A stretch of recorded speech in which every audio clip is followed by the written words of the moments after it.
अस्सलाम वालेकुम फ्रेंड्स, आप देख रहे हैं हमारा YouTube channel Al Makkah tech and business hub. आज की इस वीडियो में हम आपसे शेयर करते हैं रोज़ाना की बुनियाद पे कारोबारी मार्केट से में मौसूल होती हुई अहम तरीन खबरें, दुनिया की रोज़ बरोज़ बदलती हुई इकॉनमी और उस पर हमारा तजिया।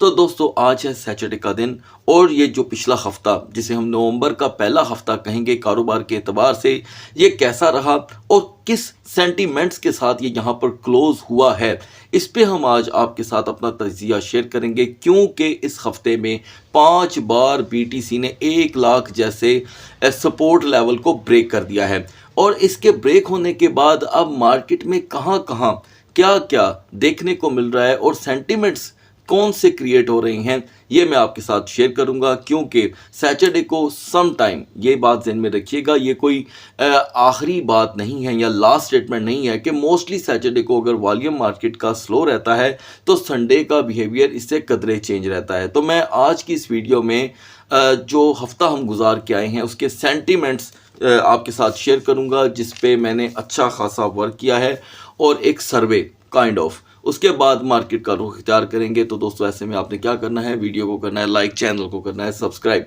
अगर आप चाहते हैं कि आने वाले दिनों में आपसे हमारी किसी भी एक वीडियो का नोटिफिकेशन मिस ना हो तो बेल आइकन के बटन के साथ साथ ऑल के बटन को भी क्लिक कर दीजिएगा। आपसे रिक्वेस्ट है वीडियो को लाइक कर दें ताकि ये दूसरे दोस्तों तक टाइम से पहुंच जाए। तो गाइस, जब कभी भी मार्केटों में हैरत अंगेज क्रैश आते हैं तो सारे यहाँ पर अफलातून बन जाते हैं, कोई अरस्तू बन जाता है और कोई आपको यहाँ पर कोई अजीब किस्म का समझ लें कि शेक्सपियर बनता हुआ दिखाई देता है। लेकिन एंड ये है कि आपने अपने ज़हन से काम लेना है। क्यों, उसकी वजह मैं आपको बताता हूँ। जब से बीटीसी पिछले हफ्ते में ये जो अभी अब हम क्लोज करके आए हैं, ठीक है, अभी हम 8 नवंबर में यहाँ पर सांस ले रहे हैं, तो 5 ये दिन जो गुजरे हैं कारोबारी, इसमें बीटीसी का ये जो बार बार ब्रेक होना था, उसके बाद आपको सोशल मीडिया पे हर जगह पर एक ही सेंटीमेंट देखने को मिल रहा है जी कि बीटीसी जो कि है 70,000 पे चला जाएगा, कोई कह रहा है 90,000 पे चला जाएगा। और इवन कि आप जिस जिस मुल्क में रहते हैं वहाँ पर भी आपको जो नॉर्मल टीवी की खबरें होती हैं उनमें भी कुछ ना कुछ देखने को मिल रहा होगा। उसकी एक वजह है, उसकी वजह यह है कि कहीं ना कहीं अब बड़े बड़े ममालिक में बीटीसी को जो कि है तजिए की के ज़मरे में ऐड कर लिया गया है। आल्ट कॉइन को तो कोई डिस्कस नहीं करता और ना कोई करेगा आने वाले वक्तों में, इसलिए कि उसका जो दायरा कार है वो 45,000 तक पहुंच चुका है। तो इनका जो फादर फिगर है वो तो बीटीसी ही रहेगा दोस्तों। तो मैं 2 तरह के आपको सेंटीमेंट यहाँ पर बताने वाला हूँ। एक सेंटीमेंट है सोशल मीडिया का, एक सेंटीमेंट है आम इंसान का। लेकिन आपने इन दोनों से हट के अपने ज़हन के साथ मार्केट को लेकर के देखना है, क्योंकि ख़बरें फंडामेंटल्स जो हैं वो तो आ ही रही हैं। आपके पास अल्लाह का दिया हुआ दिमाग है, आप उसके साथ काम करें।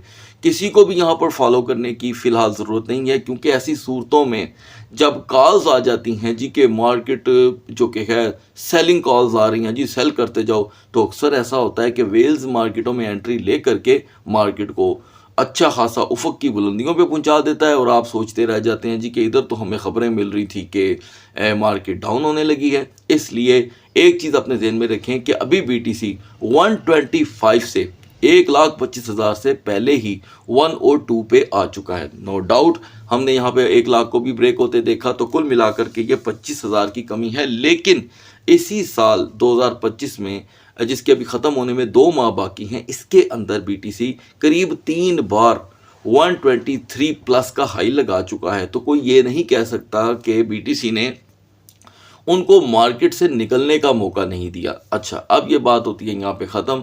अब मैं यहाँ पर आपको लास्ट आर्टिकल यहाँ पर शेयर आपके साथ करना चाहता हूँ। वो दोस्त जो यहाँ पर बिना जाने मार्केट में फ़नकार बन जाते हैं जी कि मार्केटें आपको अपर लेवल पे लेकर के जा रहे हैं, उनकी एक प्रॉब्लम है, इसलिए कि वो चलते हुए आर्टिकल्स पे गौर करते हैं। देखिए, 2 तरह की मार्केट के अंदर इस तरीके की खबरें आती हैं। अब मैं क्या बता रहा हूँ, खबरें एक होती है किसी की ज़ाती राय, एक होती है फंडामेंटल न्यूज़ के ऊपर किया गया हुआ तज्जिया। इन दोनों में बड़ा फ़र्क है। खबरें हमें ये बता रही होती हैं कि ये हो सकता है, और एक दिमाग जो इंसान अपना आर्टिकल लिखता है वो उसकी ज़ाती राय होती है, और वो हमेशा अपने आर्टिकल के बिल्कुल डाउन पे जा कर के ये लिख देता है कि जी ये मेरी ज़ाती राय है, ठीक है, आप इससे इख्तलाफ कर सकते हैं। तो यकीनन ये जो तज्जिया मैंने आपके सामने शेयर किया है, इसमें कोई डाउट नहीं है कि बीटीसी ने ये क्लोजिंग वीक में 1 लाख को सेवरल टाइम ब्रेक करके इस लेवल को कमज़ोर किया है। लेकिन ये बात मैं भी नहीं कह सकता और कोई भी नहीं कह सकता, क्योंकि बीटीसी जो है वो डायरेक्ट 90,000 पे चला जाएगा, 85 पे चला जाएगा। इसके दरमियान कई हर्डल्स होती हैं, ठीक है। तो ये मार्केट जो है इस वक्त दोस्तों नो डाउट बियर मार्केट में एंटर ज़रूर हो गई है, क्योंकि मैंने आपको अपडेट किया था कि 105,800 की रेजिस्टेंस जब तक मार्केट नहीं पाएगी तो ये सूरत हाल डगमगाती रहेगी, और अगर हमने 105 को ब्रेक कर दिया तो बियर मार्केट का आगाज़ हो जाएगा। तो दोस्तों इस बियर मार्केट के अंदर अंदर एक अच्छी चीज़ और भी हुई है कि कल से डोमिनेंस टूट रहा है, और डोमिनेंस टूटने से आल्ट कॉइन के अंदर जो है वो बेटरमेंट आती हुई हमें दिखाई दे रही है। ये ज़्यादा देर तक रहेगी या नहीं रहेगी, ये आने वाला हफ्ता बताएगा। अब बढ़ते हैं मार्केट की तरफ। दोस्तों नवंबर का पहला हफ्ता जो गुजरा है वो सिर्फ हमें स्ट्रगल करता हुआ दिखाई दिया, यानी कि उसने कुछ नया हमें नहीं दिखाया, बल्कि अपनी खोई हुई पोजीशन को वापस लाने में मेहनत करता हुआ दिखाई दिया। अगर हम यहाँ पे कैपिटलाइजेशन को देखें दोस्तों तो ये भी स्ट्रगल कर रही है। हम मिडनाइट में जो हैं वो 3.56 पे थे, इस वक्त 3.54 पे हैं। नो डाउट मार्केट यहाँ पर स्ट्रगल कर रही है, और जो क्लोजिंग है उसे हम नेगेटिव वे में नहीं ले सकते, या यूँ समझ लें कि 60% ये कह सकते हैं कि पॉजिटिव मोमेंटम भारी रहा। डोमिनेंस जूं का तूं है, इसमें कोई कमी नहीं हुई। जी कैश में एक बड़ी कमी जो आपके सामने है दोस्तों, जी कैश जो अर्ली मॉर्निंग के अंदर यहाँ पे 709 का बड़ा हाई लगाकर यहाँ पर अच्छा खासा फॉल कर गया है, और आईसीपी यहाँ पर अभी भी दोस्तों अपने आप को 9.30 से 9.40 की नई रेजिस्टेंस की स्ट्रगल में दिखाई दे रहा है। तो गाइज क्लोजिंग से पहले बीटीसी 104,082 का हाई लगा कर के आया है, यकीनन आपने देखा होगा, और 104,082 पर इसकी रेजिस्टेंस पूरी तरह नाकाम रही, और अब बीटीसी जो है वो दोस्तों आपको वापसी का सफ़र दिखा रहा है यहाँ पर। लेकिन क्योंकि आज सैटरडे का दिन है, सेकंड ट्रेडिंग सेशन के ऊपर सबकी नज़रें रहेंगी। और इसी के साथ गाइज अगर हम इथीरियम को देखें तो इथीरियम भी यहाँ पर 3500 जैसी रेजिस्टेंस को टच करने से भी यहाँ पर आ रही रहा, और अभी हम इसे 3489 से रिवर्सल लेता हुआ देख रहे हैं। दोनों को लास्ट में डिस्कस कर लेंगे। आगाज़ करते हैं XRP से।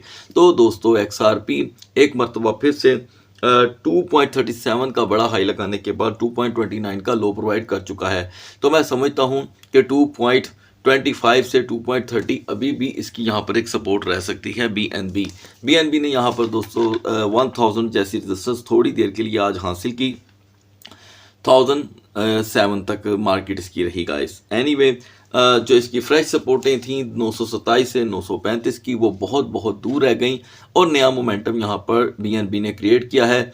955 टू 968 इसकी दोस्तों 2 वे सपोर्ट है, और यकीनन जब हम इन दो सपोर्ट को ट्रिगर करते हैं तो रेजिस्टेंस जो है वो कदरे स्लो रहती है। सोलाना के लिए दोस्तों हमारी पहली सपोर्ट 160 की थी, ठीक है, और लोकल सपोर्ट 155। सोलाना ने बआसानी यहाँ पर दोस्तों 159 तक का लो प्रोवाइड किया, और रेजिस्टेंस अब इसकी तेज़ी से रिवर्सल हो रही है 161.80। तो सोलाना की ये सपोर्ट भी फिर से हमें देखने को मिली, लेकिन अब की बार अगर हम 160 को ब्रेक करते हैं तो ऐन मुमकिन है कि जो सोलाना की पोजीशन है वो 155 टू 160.80 के दरमियान ही देखने को मिलेगी। डोज कॉइन की दोस्तों मिडनाइट की हमारी जो पोजीशन थी उसके मुताबिक थोड़ी सी मूवमेंट हमें देखने को मिली। 0.1773 का पहले तो डोज ने लो दिया, यहाँ पर हम इसमें जो कि है दोस्तों ग्रैब करने में कामयाब रहे। हाई रहा 0.1833 का। अभी भी डोज कॉइन के लिए 0.1810 की रेजिस्टेंस की ज़रूरत रहेगी। सपोज अगर हम इसे हासिल नहीं कर पाते तो 0.1790 एक नॉर्मल लो रहेगा। हाइपर लिक्विड ने दोस्तों यहाँ पर मार्केट को रिवर्सल दिया। पहले तो हम 43 तक पहुँच चुके थे, और फिर से दोस्तों 40.40 का लो। आप काइंडली इसे जा करके रीचेक कीजिएगा, चाहे आप बिटगेट पे कर लें या बायडेफाई पे। तो 40.40 के बाद अगर आपको यहाँ पर पोजीशन मिली तो अब हम देख रहे हैं कि ये 41.10 तक पहुँच चुका है। अभी अगर आज के दिन इसकी रेजिस्टेंस ब्रेक होती है तो हाइपर के लिए यहाँ पर 39.80 एक नॉर्मल सा यहाँ पर लो रहेगा। सुई कॉइन के लिए 2.18 ऑलरेडी हमें पोजीशन देखने को मिल रही थी। तो दोस्तों यहाँ पर सुई हमें 2.10 का टारगेट फ्राहम करता था मिडनाइट में। तो यहाँ पर दोस्तों सुई ने 2.11 का लो फ्राहम किया है, आप इसे जा करके रीचेक कर सकते हैं। एंड मुमकिन है कि हम आज 2.00 से 2.05 के दरमियान भी थोड़ी सी पोजीशन देखें। डॉट के लिए 3.05 से 3.10 यहाँ पर इसकी पोजीशन है। नो डाउट मॉर्निंग में डॉट ने 3.51 की रेजिस्टेंस पकड़ी और फिर से मार्केट वॉलेटाइल हो रही है। याद रखिएगा ये डॉट का नेचुरल बिहेवियर नहीं है, डॉट यहाँ पर अननेचुरल बिहेवियर से काम कर रहा है। तो ऐन मुमकिन है कि हम 3.05 का एक वक्ती लो देखें, और ये वक्ती नहीं, उसके साथ साथ ये क्विक लो होगा। टाओ की भी सेम सूरत हाल रही, हम 405 की रेजिस्टेंस 45 मिनट हासिल करने में नाकाम रहे और 390 का लो आपके सामने है, जबकि टाओ अब तक 378 तक का लो फराहम कर चुका है। एन मुमकिन है दोस्तों कि अगर हम 385 को भी यहाँ पे प्रोटेक्ट ना कर सके तो 380 इसकी यहाँ पर एक रिवर्सल रहेगी। पोजीशन बढ़ते हैं BTC और इथेरियम के कैंडल चार्ट की तरफ। तो दोस्तों BTC यहाँ पर पूरी तरह नाकाम रहा 104,082 की रेजिस्टेंस के बाद, और इवन के 103,500 103,800 पे भी ये ज़्यादा देर तक अपना स्टे नहीं कर सका। तो यहाँ पर एक सपोर्ट है, ये देखें वाज़िया तौर पे, जो इसे बचाती है मज़ीद क्रैश से। ये सपोर्ट ब्रेक होती है तो यकीनन मार्केट 1,03,000 से भी नीचे आपको ट्रेड होती हुई दिखाई देगी, और अंदेशा बढ़ता चला जा रहा है 1 लाख के ब्रेक होने का। इससे पहले दोस्तों मैं आगे बढ़ूं, मैं आपको बताता चलूं कि ये फंडामेंटल न्यूज़ की जो इम्पैक्ट्स होते हैं और कैंडल चार्ट की जो स्टडी होती है, मैं उसके अकॉर्डिंग आपको यहाँ पे एजुकेट करने की एक स्ट्रगल करता हूँ। कोई भी चीज़ आपके लिए किसी भी तरह से फाइनेंशियल एडवाइस नहीं है, क्योंकि एंड ऑफ द डे आपने खुद इस मार्केट को जो कि है सीखना है, स्टडी करना है। तो दोस्तों यहाँ पर अगला हफ्ता कैसा रहेगा इसका जिक्र तो चले मैं कल, संडे है, कल की वीडियो में करूँगा। आज के लिए सिर्फ हम क्लोजिंग वीक की बात कर रहे हैं। तो गाइस सेफ जोन अभी भी इसकी 103,500 से 103,800 है। ये वो सेफ जोन है जो इसे मज़ीद क्रैश से बचाती है, लेकिन वो सेफ जोन जो इसे अपर साइड पे लेकर के जाएगी वो अभी भी 105,800 ही रहेगी। हेल्पफुल के तौर पे यहाँ पे डॉट, डोज और यूनिस्वैप रहेंगे। बढ़ते हैं इथेरियम के कैंडल चार्ट की तरफ। मिडनाइट में दोस्तों इथेरियम को लेकर हम 3422 पे थे, ओके, और आपको बताया गया था कि इथेरियम की वीकर जोन है 3410 3405। अच्छा मज़े की बात देखें, हमने 3406 तक का लो देखा और वहाँ से ही मार्केट ने बाउंस लेकर 3489 जैसी रेजिस्टेंस पकड़ी, और 3489 के बाद हम फिर से 3419 का लो देख चुके हैं। तो मार्केट की इथेरियम जो है, इथेरियम की जो मार्केट है वो वॉलेटाइल दिखाई दे रही है निस्बत BTC के। नो डाउट 8 घंटे से इथेरियम में यहाँ पर सपोर्ट बन रही है। तो इस वक्त BTC की एक टेम्पररी सपोर्ट बनी है पिछले 17 घंटों में, और वो है 3450 की। सपोज ये सपोर्ट टूटती है, हम 3442 3445 पे ओवर स्टे करते हैं, तो 3410 3415 एक नॉर्मल सा लो रहेगा, बिल्कुल नॉर्मल सा। और अपर लेवल के लिए 3460 से लेके 3475 की रेजिस्टेंस इसे वक्ती तौर के लिए 3510 3520 की रेजिस्टेंस फराहम कर सकता है, जो इसकी रिजेक्शन भी बन सकती है बिकॉज इट्स सैटरडे। और गाइज यहाँ पर हेल्पफुल के तौर पे हम HNT, BGP और सुई को इग्नोर नहीं कर सकते। सो गाइज अगली वीडियो तक अल्लाह हाफिज़।